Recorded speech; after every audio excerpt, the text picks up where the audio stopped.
মাদারীপুরের শিবচরে জ্বালানি সংকটের মধ্যেও কৃষকদের পাশে দাঁড়িয়েছে উপজেলা প্রশাসন। বোরো মৌসুমে সেচ কাজ সচল রাখতে নেওয়া হয়েছে ব্যতিক্রমী উদ্যোগ, সরাসরি কৃষকদের মাঝে ডিজেল বিক্রি।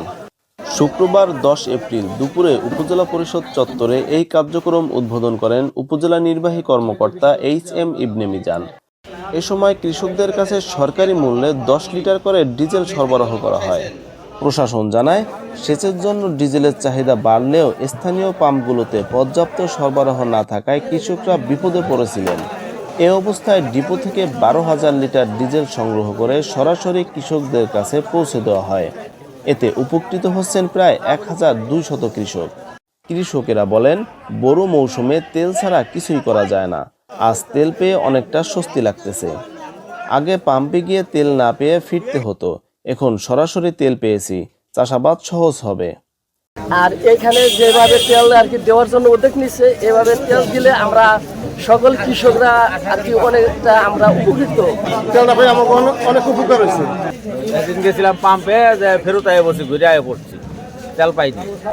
এগুলো দেয় আবার এখানে এসে আমার যদি এইভাবে সরকার তেল দেয় তা আমাদের কৃষকের জন্য ভালো হইব। এখন আমার তেলের সংকট দেখেই আমরা এখানে আছি। যদি পাম্পে তেল পাইতাম তাহলে আমাদের সমস্যা হইত। এখন আমি কৃষি অফিস থেকে ফোন দিচ্ছে যে আপনারা যেটু সমাধানের জন্য আইনের চালান।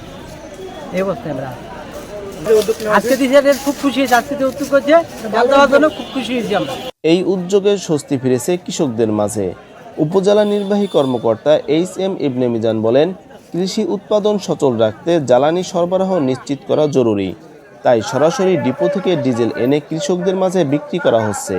ভবিষ্যতেও এই উদ্যোগ অব্যাহত থাকবে। সরাসরি ডিপোর সাথে কথা বলে, যেহেতু এটা এখন একটা পাট চাষের মৌসুম, হয়তো এটা এক সপ্তাহ পরে এই চাহিদাটা আর থাকবে না, সেই বিবেচনায় আমরা সরাসরি ডিপো থেকে নিয়ে আসছি। এবং আমরা আশা করছি অন্ততপক্ষে শিবচরের 1000 থেকে 1200 কৃষকের মধ্যে তাদের চাহিদা অনুযায়ী আমরা ডিজেল সরবরাহ করতে পারবো।